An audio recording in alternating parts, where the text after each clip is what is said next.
Bonjour à tous. Quand je fais des reportages vidéo, du montage vidéo, parfois j'utilise des dizaines, voire des centaines de captures d'écran, de screenshots. Alors, par défaut sur Linux Ubuntu, quand on capture un fichier, enfin, quand on fait une capture d'écran, ça enregistre avec cette syntaxe-là. Donc en français, ça va être capture d'écran. L'inconvénient, c'est qu'il y a des espaces, des apostrophes, des accents, et puis ensuite il y a la date séparée par des tirets. C'est pas forcément idéal. J'importe au moment du montage, donc j'importe ces dizaines, voire ces centaines de fichiers dans mon logiciel de montage gratuit, libre et multiplateforme, donc Linux, Windows, Mac, qui s'appelle Kdenlive. Et donc je me retrouve avec tous ces screenshots, ces captures d'écran, pardon. Mais là, c'est ingérable, c'est pas compréhensible. Surtout que en amont, pour les sélectionner, je travaille plutôt dans ce répertoire. Vous voyez, je vais plutôt cliquer sur chacun de ces fichiers pour décider si oui ou non je le mets. Mais du coup, ce que je voudrais, c'est renommer ces dizaines, voire ces centaines de fichiers avec un script automatique qui va transformer ces fichiers en 01, 02, 03, 04, s'il n'y en a pas plus de 10. Par contre, s'il y en a plus de 10, donc si on est entre 11 et 100, je préférerais qu'ils mettent 001, 002, 003, etc., etc., de manière à ce qu'ils soient bien les uns à la suite des autres, que l'ordre chronologique soit conservé. Donc, je vous montre, je fais une petite démonstration du script.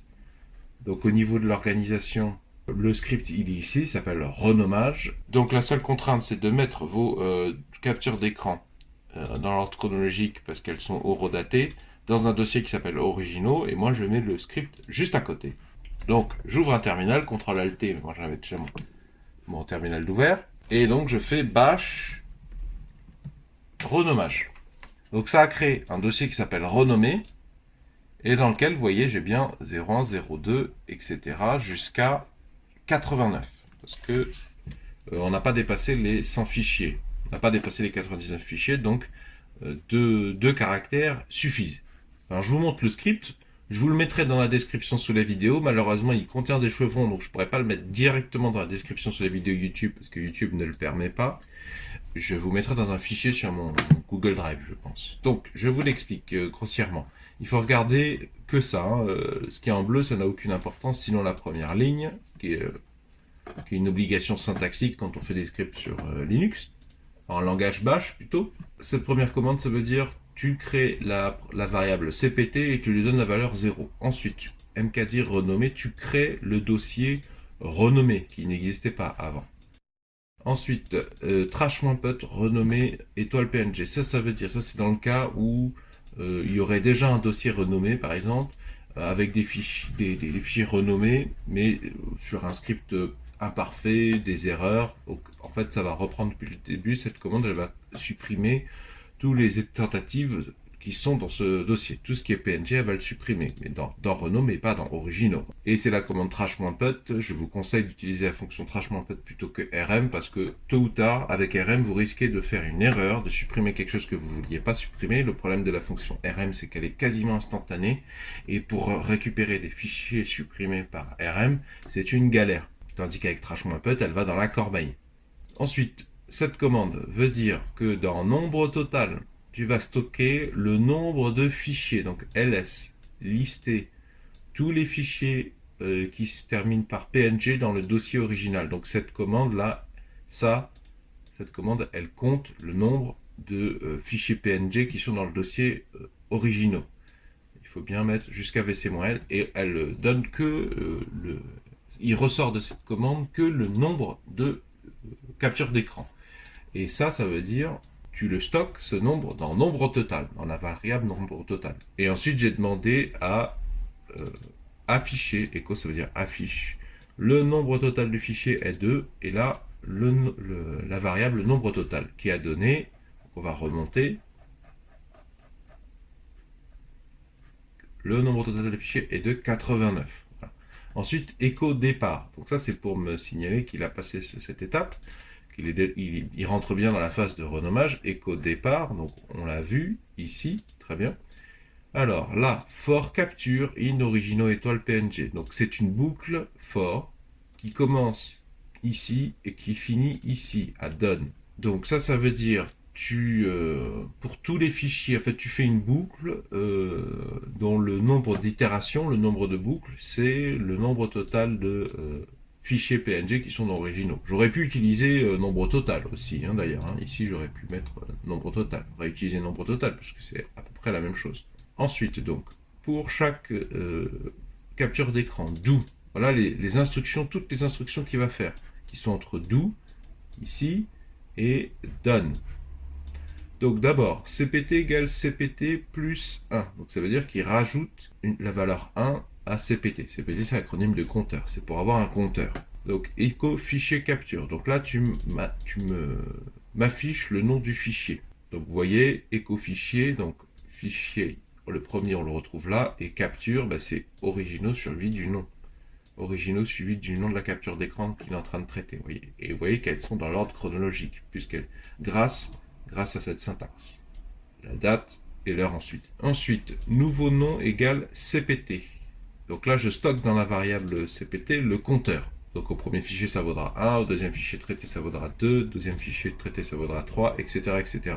Alors ensuite, pour renommer correctement, il faut que je calcule, il faut que je me sers du nombre de fichiers. On a vu que c'est 89. Donc il faut que j'en déduise que mes fichiers vont être 01, 02, 03 et non pas 1, 2, 3 ou 001, 002, 003.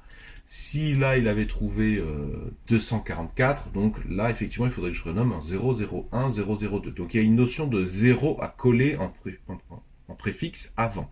Donc j'utilise ces deux commandes, taille du nouveau nom et écho du nouveau nom. Donc ça mesure en fait au départ la taille du nom de départ. Vous voyez que là, on commence une boucle. Si je renommais directement, je le renommerais 1.png. Je ne veux pas, je veux que ce soit renommé en 01.png parce que je sais que c'est 89 la longueur totale. Si je renomme en 1, il va apparaître. En fait, je vais avoir dans la liste de mes fichiers renommés, ça va pas commencer par 2, ça va commencer par 10, 1, 2, 3, 4, 5, 6, 7, 8, 9, 11. Enfin, voilà, ça va être le souk. Ensuite, donc taille max, ça c'est écho du nombre total. Donc nombre total, on l'avait calculé ici. Donc en fait, c'est taille max, c'est 2. Il y a 2 caractères ici.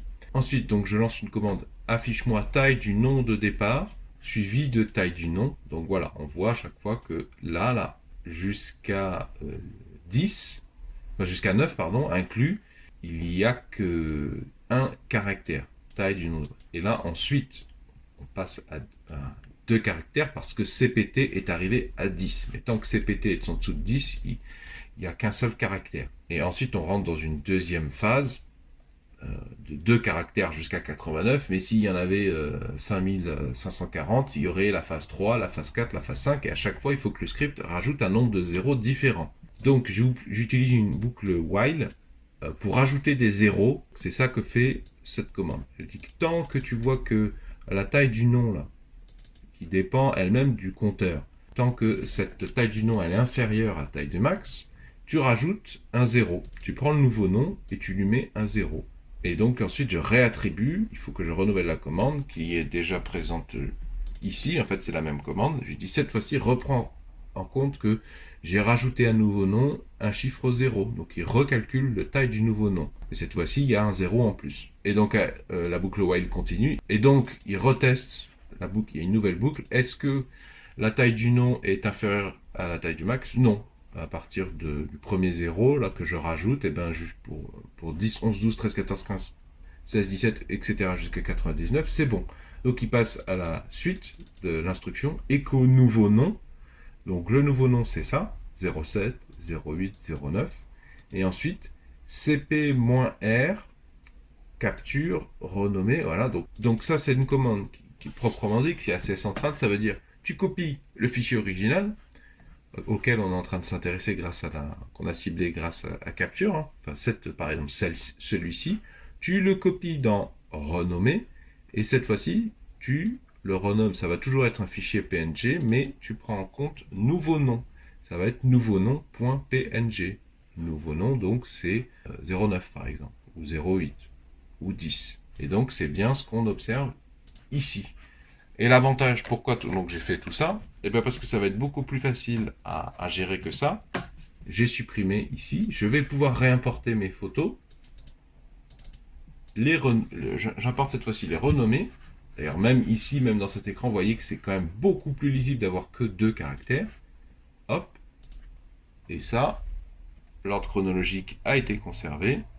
C'est beaucoup plus lisible d'aller chercher facilement, d'aller chercher un chiffre que je connais. Tandis que quand je savais que j'étais intéressé par, je sais pas, capture d'écran, blablabla, ça je peux pas le lire, je peux pas mémoriser cette suite de caractères dans mon cerveau pour ensuite aller la chercher ici. Voilà pourquoi je vous propose cette astuce. Voilà, j'espère que ce script pourra vous aider à faire vos montages, à faire les projets que vous voulez mener à bien, à continuer d'utiliser des outils extrêmement rapides et complètement gratuits et libres. Alors bien sûr, ça ne marche pas que sur les PNG, ça peut être adapté sur n'importe quel type de fichier, il suffira de supprimer PNG par le suffixe correspondant dans les 2-3 instructions ou figure PNG dans cette série d'instructions. D'ailleurs, en parlant de ce script, c'est un script, moi j'ai un petit niveau, hein, donc c'est sûr et certain qu'il est améliorable largement. Moi je vous propose celui-ci à mon niveau, parce que j'ai bricolé quelque chose à mon niveau, mais bien sûr il peut être amélioré s'il y a des spécialistes, des gens bien plus expérimentés qui passent par là, qu'ils se sentent libres de faire des critiques constructives d'amélioration. Si vous appréciez ma démarche de partage de solutions, pouvez-vous mettre un pouce vers le haut, s'il vous plaît, pouvez-vous mettre un j'aime.